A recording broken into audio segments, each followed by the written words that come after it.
Hey everybody, my name is Caleb Stanley and welcome back to the channel.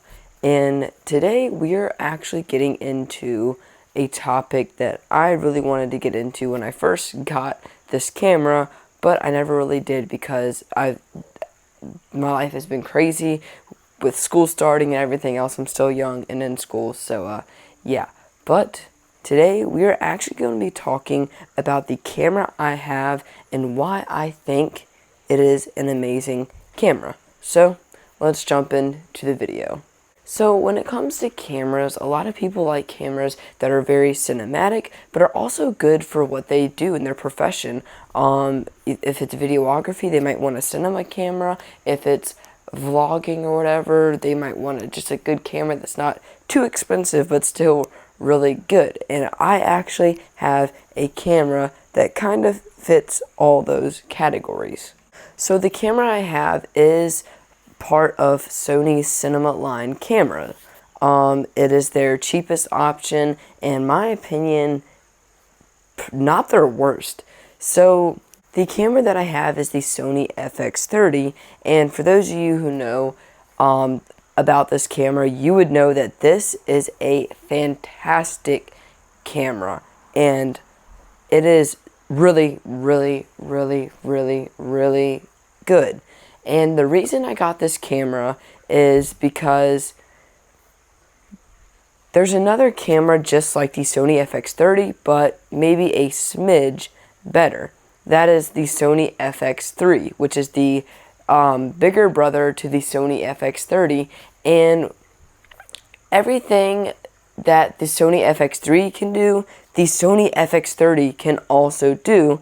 And the only difference, I feel like, in my opinion, besides a few minor, like very minor differences, is low light performance. Literally the only thing that the Sony FX3 absolutely schools the Sony FX30 in is low light capability. Because at the end of the day, the Sony FX30 is an APS-C sensor camera, which means it is not full frame. But, man, does it perform like it is in a lot of areas. A lot of people out there can compare the Sony a7 IV, which is a full frame $2,300 camera, to this $1,900 camera, and I mean, even that price difference is like a $400 or $500 price difference, a gap, and they're comparing these cameras. And I would honestly say, if you're someone that has more money and you can maybe afford a better camera and you shoot in low light more than you do the daytime, I would say, heck yeah, I would go for the Sony FX3. But there's also a lot more you can have with the Sony FX30, because the Sony FX30 is half the price of the Sony FX3. So I'm actually going to give you some comparisons and tell you what are some pros to the Sony FX30 compared to the Sony FX3.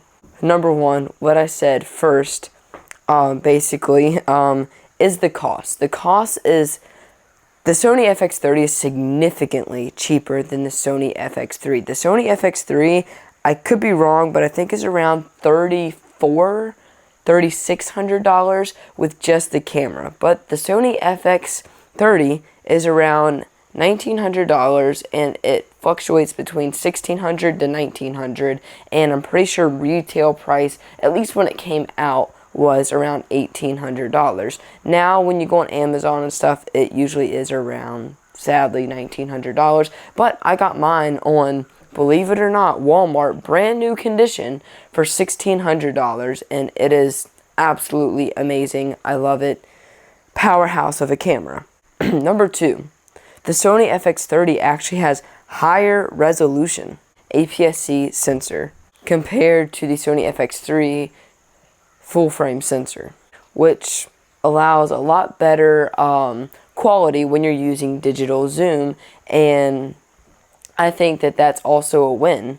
Number three, the Sony FX30 is an APS-C censored camera, which we already went over, which, yeah, you might not get as good as low light, but the lenses that you get that can honestly seriously like help that out more than most cameras, are significantly cheaper than full frame cameras. APS-C sensor cameras are way cheaper than any full frame camera lens.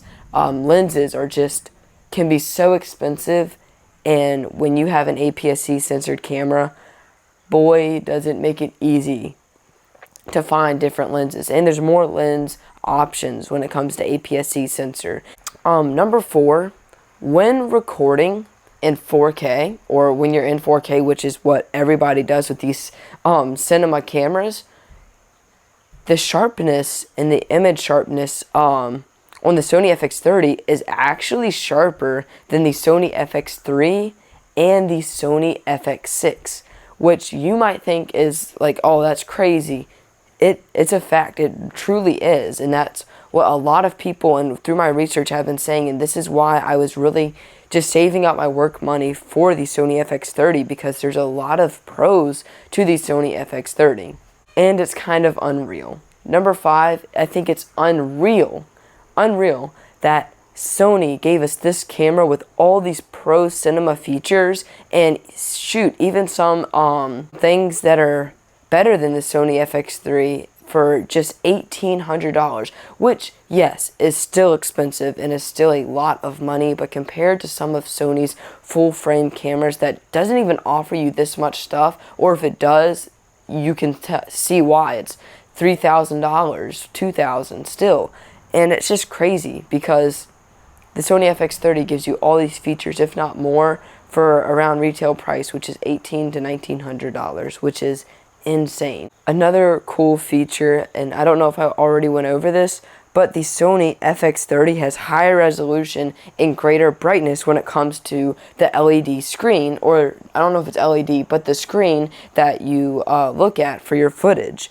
It provides for clearer and sharper image for monitoring, and I think that that's amazing that the Sony FX30, they put a better screen on the Sony FX30 than the Sony FX3, which is absolutely insane. In case you wanted to know the difference, you're not going to believe this, but the Sony FX30 has 2.36 million dots, and the Sony FX3 has 1.44 million dots. That is a huge difference when it comes to screen quality. And I know a lot of people might get a new monitor anyways that has better quality, but me, with what I'm doing right now, I tend to use the built-in camera screen, and it works great. Right now I'm looking at myself like filming, and it looks great. I don't need anything else as of right now, and I will build more into my rig, but still, I mean, even if you have a good rig, you can still use the camera screen. So, yeah. I think that this camera is a great choice, especially if you are a vlogger. Even if you vlog and you have a wide angle lens, the camera quality from this thing can look absolutely amazing. And I'm being so serious. The camera quality from this thing can look really good when vlogging. And you don't have to switch between, okay, a vlogging camera and a cinematic camera. You can vlog, and when you want to get cinematic shots, just get extra B-roll shots that are super cinematic. And of course, when you're vlogging, you want it to look good, but you don't got to worry as much about the level of cinema. Okay, now let's go over some features that I truly do love about the Sony FX30 that a lot of cameras, you know, might not have per se, but maybe they do. I don't know, but it's one of the reasons, it's some reasons that I was leaning more towards the Sony FX30 and why it was a win for me. So, for what I do, I like to color grade my videos. I do short films, and I know that I might not want the full natural light that comes in. I'm going to want to color grade it to make it look 10 times better. Every YouTube video that you have saw, especially the one where I was talking about a 3D printed microphone accessory when I was wearing a blue shirt, if you haven't seen that, go check that out on my channel. But in my opinion, the color grading on that looked really good and crisp. I was shocked. I loved it so dang much. And that's why I like to color grade. It can make your image look 100 times better. So the Sony FX30 allows you to record in Cine EI or 4K slog3.cine. And I think that slog3.cine is really good because it really can help your color grading out so much, and makes it 10 times easier to color grade. Not only that, but you can record in 4K 120, you can record in 4K 60, 4K 30, or even 4K 24. And I think that that's really cool. If you do record in 4K 120, it really makes your images grainy. And that is a con to the Sony FX30. And I mean a big con. On the Sony FX3, this is not an issue. But on the Sony FX30, sadly, in low light performance, especially, but not even low light performance, you need it to be really bright outside to record in 4K 120, or else even then, your images are going to look a little grainy, if not really grainy. Another cool feature that I truly like about this camera that makes it so much better for me is that when you record, you actually have 3 different ways that this camera lets you know it's recording. You have 3 lights. By the Sony the white A on your camera, there is a little light indicator that actually lets you know that you're recording. And on the back, I can see it in the reflection because I'm facing a door, but on the back there is actually a recording indicator too, and I think that that's really cool. And on the screen there's this little red bar around your camera screen, and that lets you know that you're recording. And I think that all those recording indicators are extremely helpful.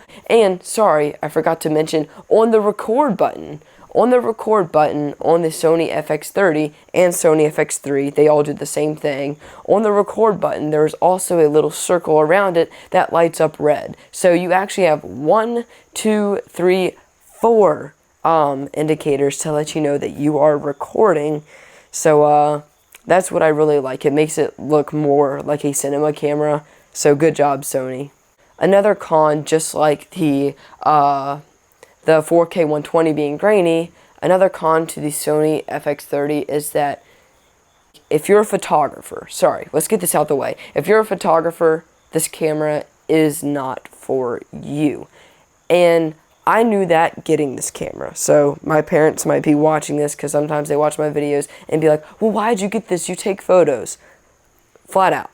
If you're a photographer, unless you want behind the scenes footage or a really good vlogging camera and one for video too, this camera's not for you. If you're a photographer, I would go with something more like the Sony a7 IV or the Sony a6700 if you want an APS-C sensor.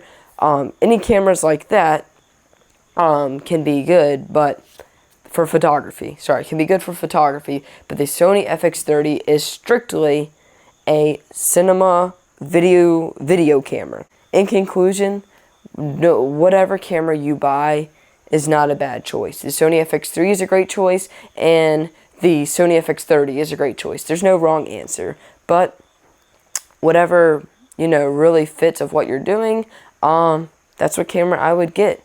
And that's all I have to say about this camera. Again, thank you all so much for watching and staying till the end. If you like what you see and like my videos, make sure to like and subscribe and help me grow out my channel to honestly accomplish my dreams, which is to one day become a filmmaker. So thank you all so much for watching, and have a great rest of your day, and I'll see you all in the next video. Goodbye.